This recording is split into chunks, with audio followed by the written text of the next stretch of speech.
Porque fui nascer. Primeira parte. Comentário de Mari Persona. Existe um livro na Bíblia, um dos livros da Bíblia, que é o livro mais antigo da Bíblia.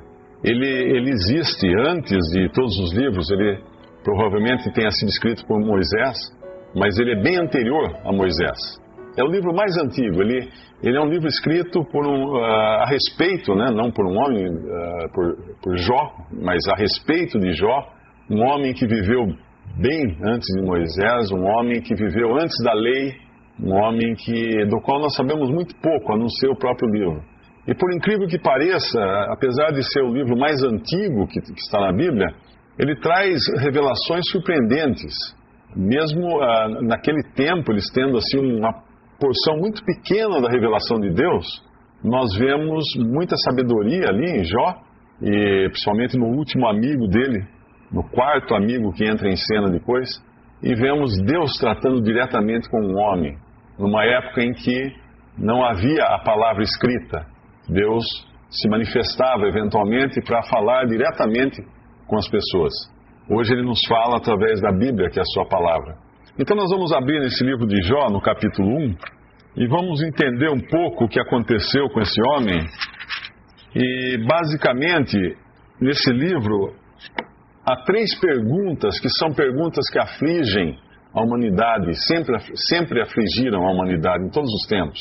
São 3 perguntas que até hoje eu creio que todos nós já fizemos, muitos continuam fazendo, alguns terão respostas parciais, outros terão respostas totais, alguns não terão jamais resposta a essas perguntas.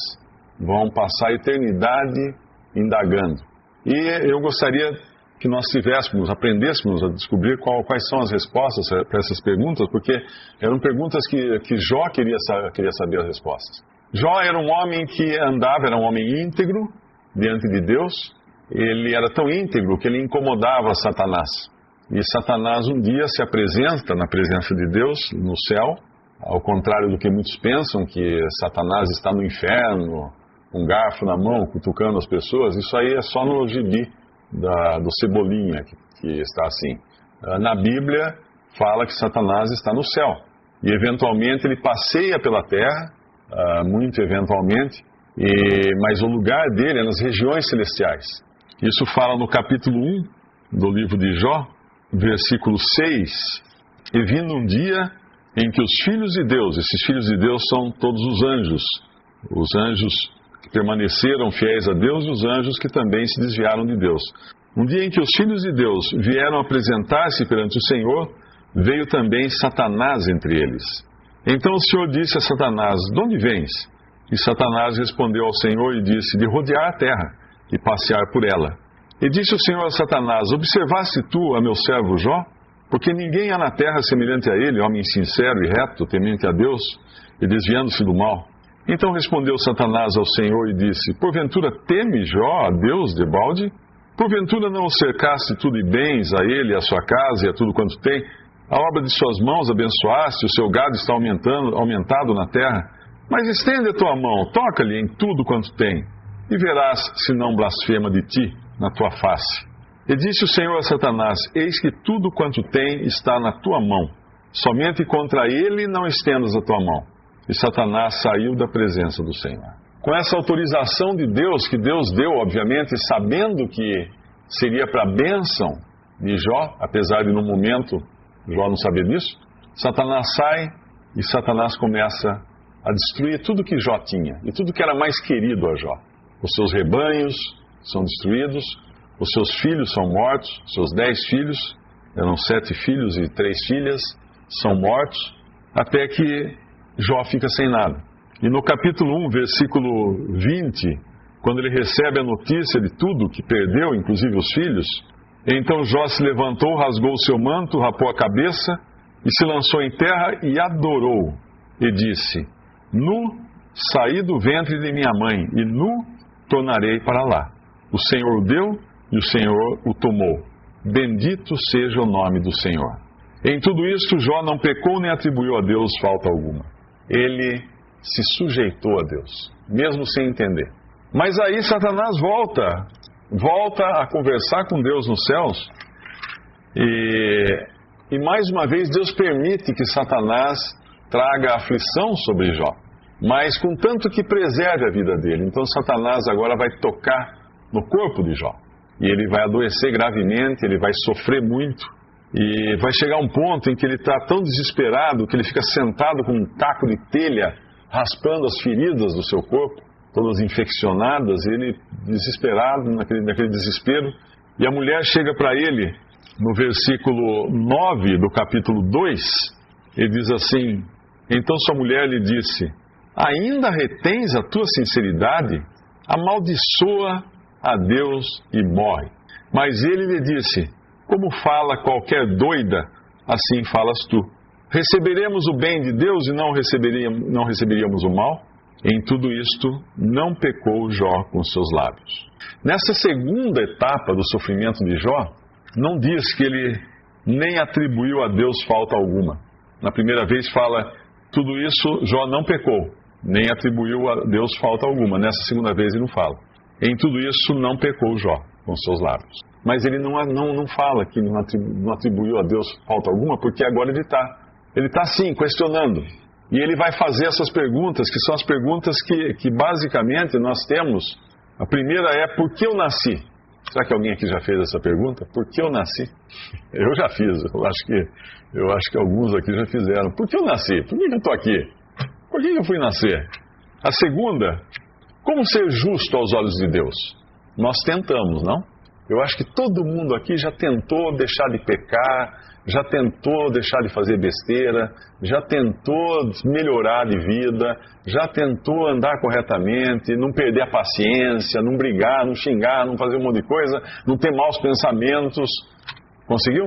Se conseguiu, levante a mão, porque realmente, como ser justo aos olhos de Deus?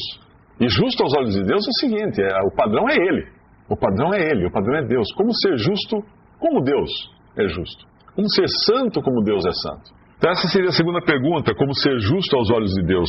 E a terceira pergunta, que eu acho que todos aqui também já fizeram: o que vem depois da morte?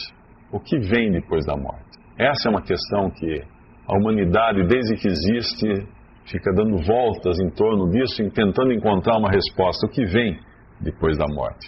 Hoje nós vivemos numa época em que o homem, ele questiona Deus.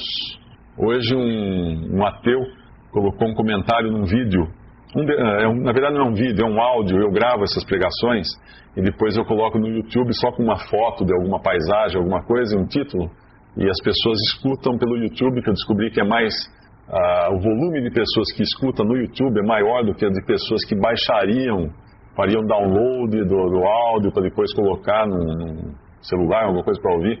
Essa pregação, que no dia que devia ter 20 pessoas, já tem 1.500 audições pelo YouTube. Então ele pergunta lá, ele fala assim, aliás não pergunta, ele afirma, ele fala: essa história toda de Deus é invenção para tirar dinheiro das pessoas, etc. Deus não existe, Deus não existe. E eu respondi a ele, porque a gente responde lá nos comentários, eu respondi dizendo o seguinte: qualquer pessoa inteligente sabe que é possível provar que uma coisa existe. É possível. Eu posso provar para vocês que existe um inário aqui em cima, que vocês não estão vendo. Quer ver? Aqui. Provei que existe, o inário existia aqui. Vocês não viam, agora estão vendo. Provei que existe. Agora, eu não posso provar que uma coisa não existe. Que prova eu daria que uma coisa não existe? Não posso. Porque em algum momento, daqui a 1 milhão de anos, alguém fala assim: aquilo lá que você falou que não existia está aqui. Sempre vai existir a possibilidade de existir. E ele ficou curioso até, parece, com essa resposta, porque daí ele fez umas indagações, né? E é interessante pensar que o homem, ele confia em si mesmo, ele confia tanto em si mesmo, que ele acha que ele sabe as coisas, que ele é o dono da verdade.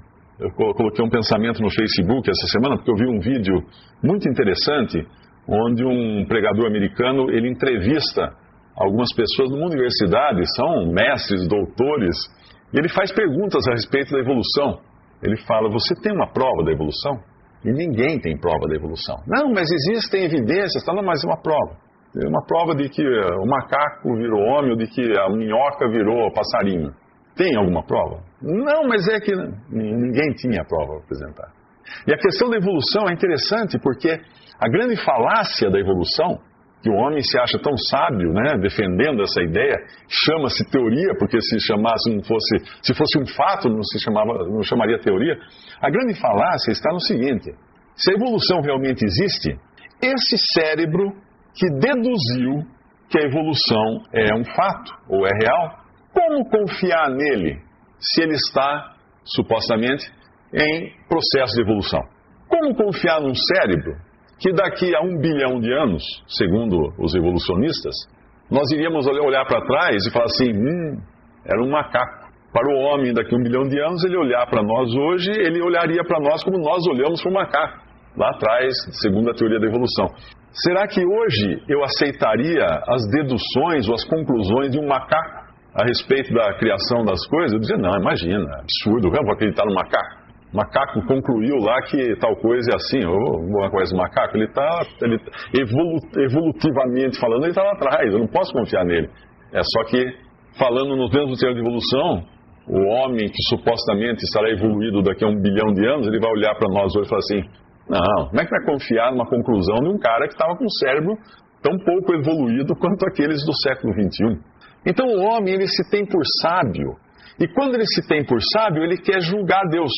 E é o que vai acontecer nesse livro. Jó, no capítulo 2, no capítulo 3, ele vai fazer a primeira pergunta.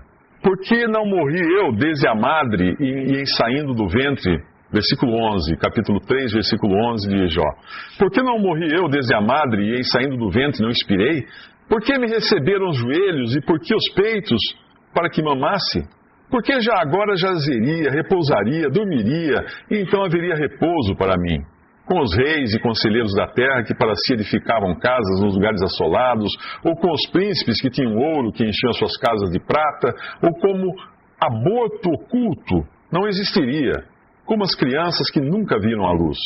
Ali os maus cessam de perturbar, e ali repousam os cansados, ali os presos juntamente repousam e não ouvem a voz do exator, ali está o pequeno e o grande, o servo fica livre de seu senhor, porque se dá luz ao miserável e vida aos amargurados de espírito, que esperam a morte e ela não vem, e cavam em procura dela mais do que de tesouros ocultos.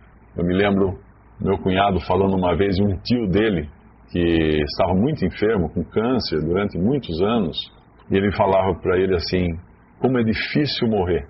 Numa cama direto, ele falava, como é difícil morrer. Ele queria morrer e não conseguia morrer. Como é difícil morrer. Para aquele que sofre, aí ele faz esses questionamentos. Por que eu nasci?